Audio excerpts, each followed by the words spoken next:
The alarm shrieked through the cramped confines of Research Station Epsilon 9, jolting Dr. Derek Faulkner from his fitful sleep. He fumbled for the emergency communicator on his nightstand, his heart pounding against his ribs. "This is Chief Science Officer Faulkner. What's the situation?" Derek's voice was thick with sleep, but adrenaline was already clearing the fog from his mind. "Sir, we've got an emergency transmission from an alien vessel requesting immediate docking. They're claiming to have a critical medical situation." The voice of Ensign Miller, the night shift communications officer, crackled through the device. Derek swung his legs over the side of his bed, rubbing his eyes. "Have they identified themselves?" "Yes, sir, they're Veridian. Say they have a high-ranking medical officer aboard who sustained severe injuries during an asteroid field crossing. Their medical equipment was damaged in the same incident." Derek paused. The Veridians were one of the more recently contacted species known for their advanced medical knowledge. They were generally peaceful, having established diplomatic relations with Earth just 3 years ago. Their physiology was remarkably different from humans, six-limbed with an exoskeleton composed of a silicon-based compound rather than calcium. "Alert Dr. Patel and the medical team." "I'll be at the docking bay in 5 minutes." Derek dressed quickly, his mind racing. Research Station Epsilon 9 wasn't a medical facility, it was a scientific outpost located at the edge of the solar system, designed for deep space observation and early detection of potential threats. They had basic medical equipment for the 50-person crew, but nothing that would help an injured alien with completely different biology. As he rushed through the station's corridors, he met Dr. Amara Patel, the station's chief medical officer, heading in the same direction. "Any details on the injury?" Derek asked. Dr. Patel shook her head, her expression grim. "Only that it's severe and involves a rupture in their exoskeleton. Their ship's medical officer is the one who's injured, which complicates things." They reached the docking bay just as the airlock indicated successful pressurization. The doors slid open to reveal 3 Veridians, their iridescent green exoskeletons reflecting the bright lights of the bay. 2 of them supported a third between them, who was clearly in distress. A viscous blue fluid Veridian blood seeped from a jagged crack running along the injured alien's thorax. "I am Commander Zaltek," said the tallest of the Veridians, its voice translated through a device attached to what passed for its throat. "This is Chief Medical Officer Nexus. We require immediate assistance." Derek stepped forward. "I'm Dr. Derek Faulkner, Chief Science Officer of this station. This is Dr. Patel, our medical officer. We'll do everything we can, but I must warn you, we have limited knowledge of Veridian physiology." The commander's compound eyes flashed with what Derek interpreted as concern. "We understand. Our vessel encountered an unexpected asteroid field. The resulting collision damaged our medical bay and injured Nexus. The crack in her exoskeleton is causing critical fluid loss. Doctor." Patel approached the injured Veridian cautiously. "We need to move her to our medical bay immediately. What would your standard treatment be for this type of injury?" Commander Zaltek made a series of clicking sounds before the translator processed his words. "Normally, we would apply a bioactive resin that bonds with the exoskeleton and hardens to form a temporary seal until natural healing can occur. But our synthesizer was destroyed in the collision." As they carefully moved the injured alien to the medical bay, Derek noticed the blue fluid was beginning to pool on the floor. The situation was deteriorating rapidly. "In the medical bay, Doctor." Patel scanned the injured Veridian with their diagnostic equipment, but the readings were nearly meaningless given their lack of baseline data for the species. "The crack extends nearly 15 centimeters and appears to be deepening," Dr. Patel said, her voice tense. "At this rate of fluid loss, I estimate we have less than 30 minutes before critical organ failure." Derek watched as the medical team attempted various approaches. They tried a synthetic skin graft, but it wouldn't adhere to the silicon-based exoskeleton. A medical foam designed to stop human bleeding dissolved on contact with the Veridian's blood. "None of our conventional methods are working," Dr. Patel said, frustration evident in her voice. The chemical composition is just too different. Derek stared at the crack in the alien's exoskeleton. It reminded him of something, a model spacecraft he had broken as a child. His father had fixed it with superglue, Derek muttered. What? Dr. Patel looked at him with confusion. Cyanocrylate superglue. It was originally developed as a battlefield medical adhesive. And it bonds extremely well with silicon-based compounds. Derek's mind was racing now. It might create enough of a seal to stop the fluid loss until their bodies can heal naturally. Commander Zaltek's translator conveyed uncertainty. You propose to use a simple adhesive on our chief medical officer. Not just any adhesive, Derek explained. Cyanocrylate forms incredibly strong bonds, especially with materials similar to your exoskeleton. It's been used in human medicine for decades to close wounds without stitches. Dr. Patel looked skeptical. Even if it works, a single layer of adhesive might not be strong enough to withstand the pressure from inside. We reinforce it, Derek said. Medical tape over the glue to distribute the pressure, then another layer of glue, then more tape. We essentially create a composite patch. There was a moment of tense silence as the Veridians communicated among themselves in their native language, a series of clicks and whistles beyond the translator's capability. Finally, Commander Zaltek spoke. Chief Medical Officer Nexus has regained consciousness briefly and approves of this approach. We have no alternatives. Please proceed. Derek rushed to his quarters, returning with a tube of industrial-strength superglue he used for equipment repairs and several rolls of heavy-duty medical tape from the supply cabinet. We need to clean and dry the area first, Dr. Patel said, taking charge. She carefully cleaned the blue fluid away from the crack, then used compressed air to dry the area. The exoskeleton has multiple layers, the second Veridian, who introduced herself as Science Officer Kelrix, explained. The crack has penetrated the outer 3 layers, but the innermost protective layer is still partially intact, which is why Nexus is still alive. If that ruptures completely. Derek nodded grimly. We'll work quickly. With steady hands, Derek applied a thin line of superglue along the crack. The trick is to use just enough to seal it without getting it inside the wound, he explained. Too much could cause chemical damage to the internal tissues. As soon as the glue began to set, Dr. Patel applied a strip of medical tape over it, pressing firmly to ensure adhesion. Derek then applied another thin layer of glue over the tape, followed by another strip of tape at a different angle. We're creating a cross-hatched pattern for maximum strength, Derek explained to the watching aliens. Each layer reinforces the previous one. They worked methodically, building up 6 layers of alternating glue and tape. The blue fluid leak slowed, then stopped entirely. The monitors Dr. Patel had attached began to show stabilizing readings. I think it's working, she said, a note of surprise in her voice. Derek examined their handiwork. The patch wasn't pretty, a crisscrossed mess of white medical tape secured with clear glue, but it appeared to be holding. Now we wait, he said. How long does it typically take for the natural healing process to begin for your species? Kelrix replied, the outer layer should begin to regenerate within your Earth equivalent of 12 hours. Complete healing of a fracture this severe would normally take approximately 10 days. Commander Zaltek approached Derek, extending one of his upper limbs in what Derek recognized as their version of a handshake. We are in your debt, Dr. Faulkner. Your unconventional solution may have saved Nexus's life. Derek accepted the gesture, careful not to apply too much pressure to the alien's limb. I'm just glad it worked. We should continue monitoring her condition closely. Over the next 12 hours, the station's crew took turns observing the injured Veridian. True to Kelrix's prediction, signs of natural healing began to appear around the edges of the crack. The Veridian's vital signs continued to improve. By the following morning, Nexus had regained full consciousness and was able to communicate. Your method was unorthodox, she said to Derek when he came to check on her. But effective.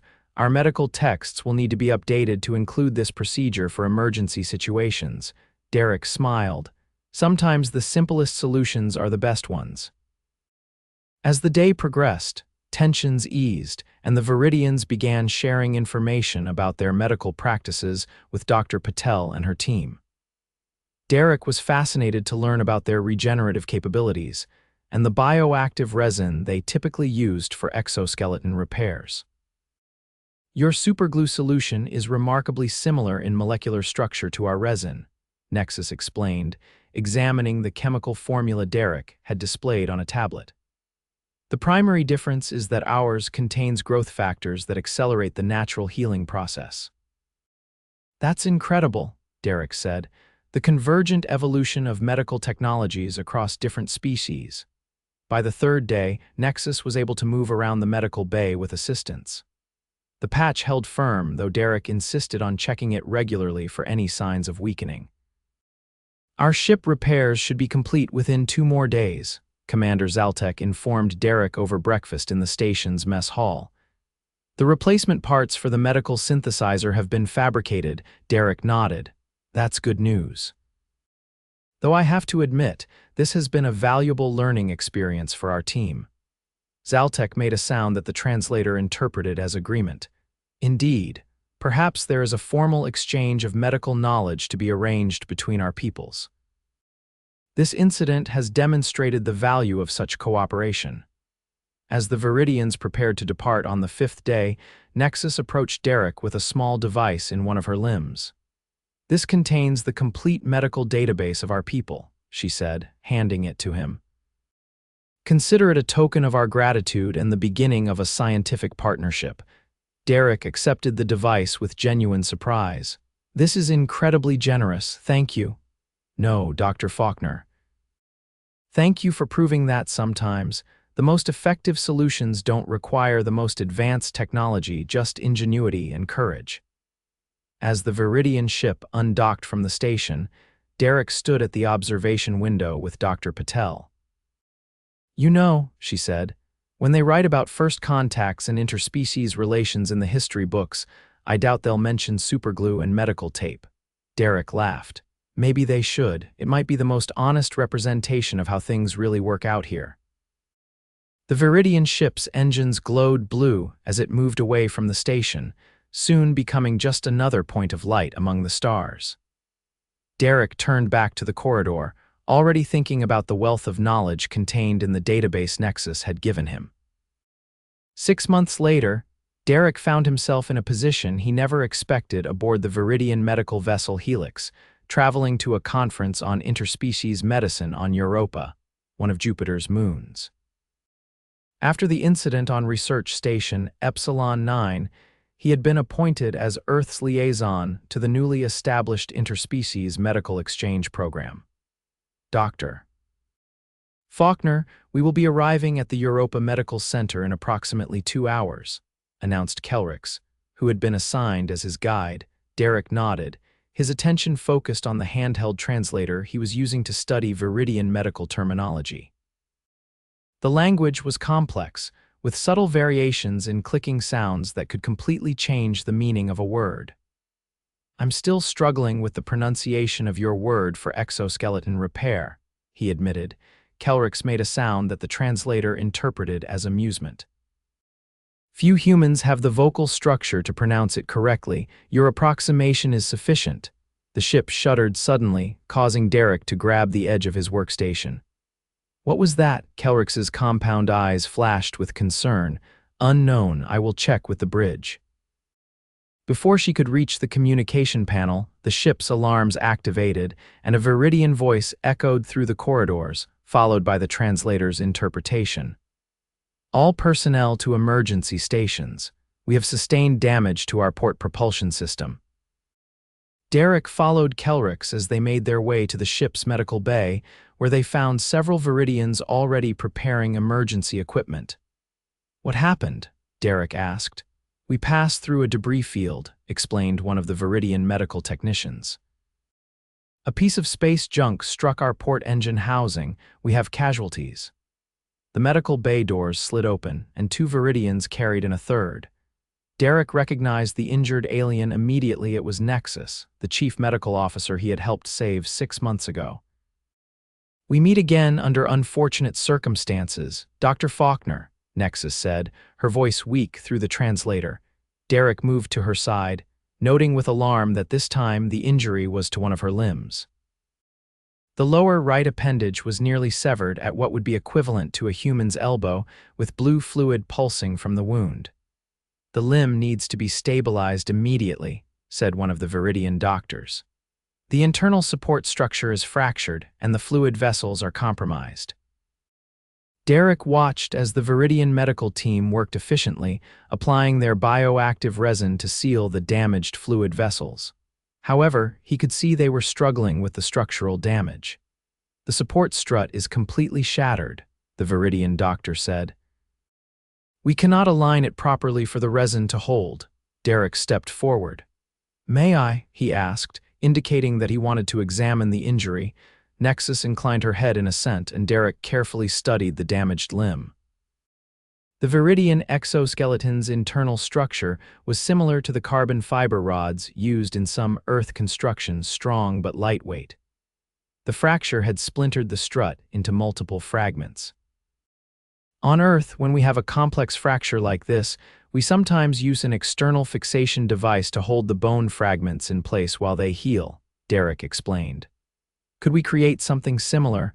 The Veridian doctor considered this. "Our standard procedure would be to amputate and wait for regeneration, but that process would take several months. If we could stabilize it now, the healing time could be reduced significantly." Derek looked around the medical bay, his mind racing. "I need some rigid materials, something we can use to create a splint or brace." One of the technicians brought forward several metallic rods from their equipment storage.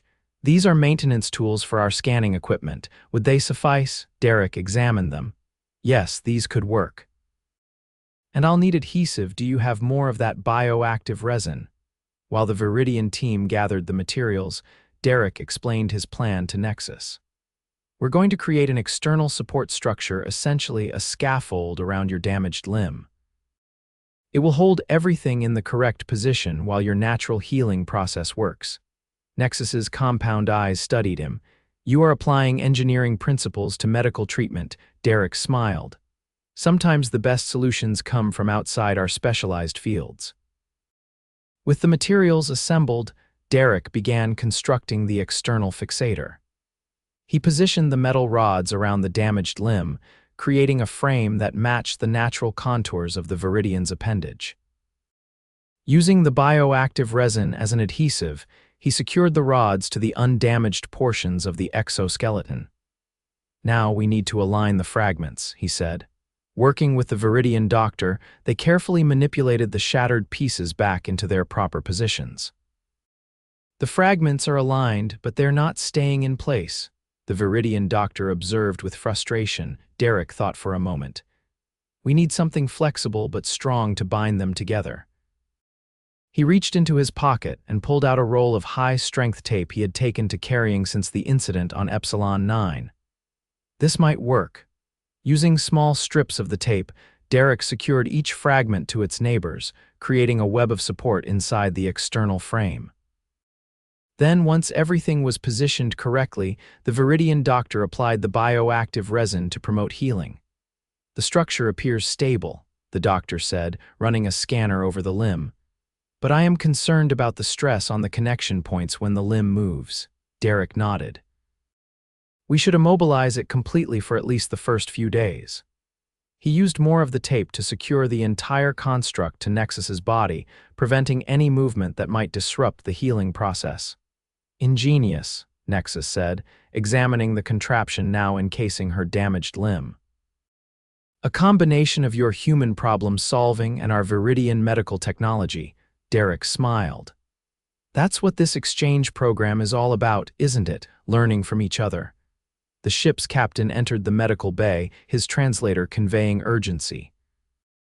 "We've managed to stabilize the engine, but we will be delayed in reaching Europa. The navigation computer estimates an additional 18 hours of travel time." "That should not be problematic," Nexus replied. Thanks to Dr. Faulkner's intervention, my condition is stable. We can proceed at a reduced speed. Over the next 18 hours, Derek worked closely with the Veridian medical team, monitoring Nexus's condition and making adjustments to the external fixator as needed. He was fascinated to observe the Veridian healing process firsthand, watching through a transparent section of the brace as the damaged tissues began to reconnect and the exoskeleton started to regenerate. "Your species' regenerative capabilities are remarkable," Derek commented as he checked the fixator's stability. "Yes, but your species' adaptability is equally impressive," Nexus replied. "You created an effective treatment using materials that were never designed for medical purposes." When they finally arrived at the Europa Medical Center, Nexus insisted that Derek present their improvised treatment method at the conference. Standing before an audience of medical professionals from 12 different species, Derek explained the principles behind the external fixator and how it had been adapted for Veridian physiology. "The key to interspecies medicine isn't trying to make our different technologies compatible," he concluded. "It's understanding the underlying principles and being willing to improvise when necessary. Sometimes the most advanced solution isn't the most effective one." The presentation was met with enthusiastic response, particularly from the Arcturian delegation, whose crystalline bodies often suffered fractures similar to those experienced by Veridians. After the conference, Derek was approached by a representative from the Galactic Medical Council, an organization he had only recently learned existed. "Dr. Faulkner, your practical approach to interspecies medicine is exactly what we've been looking for," the representative said. "We would like to offer you a position as a consultant on our emergency response team." Derek was taken aback. "I'm honored, but I'm not sure I'm qualified. I'm a research scientist, not a medical doctor." "That's precisely why we want you," the representative explained. "You think outside established medical protocols. In emergency situations involving unfamiliar species, that kind of adaptability is invaluable." Derek considered the offer. His 6-month assignment to the exchange program was nearly complete, and he had been expecting to return to Research Station Epsilon 9. But this opportunity would allow him to continue the work he had found so unexpectedly rewarding. Before making his decision, he sought out Nexus, who was preparing to return to the Veridian homeworld for complete rehabilitation. "They've offered me a position with the Galactic Medical Council," he told her, "as an emergency consultant." Nexus's compound eyes flickered with what Derek had come to recognize as approval. "You should accept. Your unconventional methods have saved my life twice now. Others could benefit from your unique perspective. But I'm still learning about alien physiologies. There's so much I don't know." "That is precisely why you are valuable," Nexus said. "You approach each problem without preconceptions. You see possibilities that specialists might overlook." Derek smiled. "Like using superglue and tape to fix a cracked exoskeleton?" "Exactly." Nexus extended her newly healed limb in the Veridian gesture of respect. Sometimes the universe's most complex problems require the simplest solutions. 2 years later, Derek found himself on a remote outpost on Ganymede, another of Jupiter's moons, coordinating an emergency response to a mining accident that had injured workers from 3 different species. As he improvised a pressure bandage for a Taurian miner using modified oxygen tubing and adhesive spray, he thought back to that first encounter with the Veridians. What had begun as an emergency patch job with superglue and tape had evolved into a new field of interspecies emergency medicine, with protocols now taught at medical academies throughout the solar system. Derek had authored the definitive text on the subject, Adaptive Emergency Response for Multispecies Environments, which had been translated into 27 Earth languages and 14 alien ones. As he finished treating the injured miner, his communication device signaled an incoming transmission. It was from Nexus, who had been appointed as the Veridian representative to the Galactic Medical Council. "Dr. Faulkner, I hope this message finds you well," Her translated voice came through clearly. "I am contacting you about an exciting development.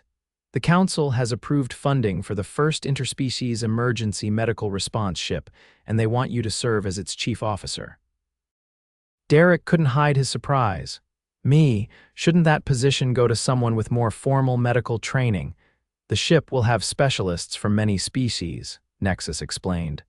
"What it needs is a leader who understands how to bridge the gaps between different medical traditions.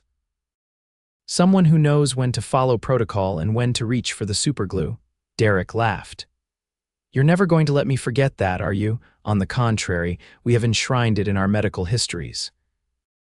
There is now an official Veridian medical procedure called the Faulkner method for emergency exoskeleton repair." "I'm honored," Derek said, genuinely touched, "and I accept the position." 6 months later, the interspecies emergency medical response ship Concordia embarked on its maiden voyage. Derek stood on the bridge, watching as Earth grew smaller in the viewscreen. The ship was staffed by medical professionals from 8 different species, each bringing their unique knowledge and perspectives to the mission. Derek's quarters aboard the Concordia contained a special display case.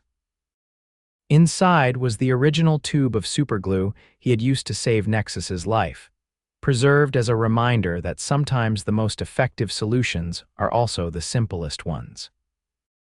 As the ship accelerated toward its first assignment, a space station near Saturn experiencing an outbreak of an unidentified respiratory illness, Derek reflected on the unlikely journey that had brought him here. From a research scientist on a remote observation post to the commander of the first interspecies medical vessel, all because he'd remembered how his father had fixed a broken model spacecraft. The ship's communication officer, a young Arcturian named Zerla whose crystalline body glimmered under the bridge lights, approached him. "Captain, we're receiving updated patient information from Saturn Station. Their medical team is struggling to contain the outbreak." Derek nodded. "Tell them we're on our way and have the medical team begin analyzing the transmission data. I want treatment protocols ready for all affected species by the time we arrive." As the Concordia's engines pushed them faster toward their destination, Derek felt a sense of purpose he had never experienced in his previous scientific work. Here, at the intersection of different species and medical traditions, he had found his calling, proving that even in the vast complexity of the universe, sometimes all you needed was a good idea, steady hands, and maybe a bit of superglue and tape. When the Concordia finally docked at Saturn Station 3 days later, they found a situation even more dire than expected. The respiratory illness had spread to nearly 40% of the station's inhabitants, affecting humans, Veridians, and Arcturians with varying symptoms. Derek led the response team onto the station, carrying with him not sophisticated medical equipment, but the philosophy that had defined his approach to interspecies medicine. Understand the principles, adapt to the circumstances, and never be afraid to improvise. By the end of the week, the outbreak was contained, thanks to a treatment protocol that combined elements from 3 different medical traditions, a solution as unlikely as using superglue to repair an alien exoskeleton, but equally effective. And as Derek filed his report to the Galactic Medical Council, he couldn't help but smile at the final line he wrote. "Sometimes, the universal language of healing speaks not through advanced technology, but through the simple tools at hand."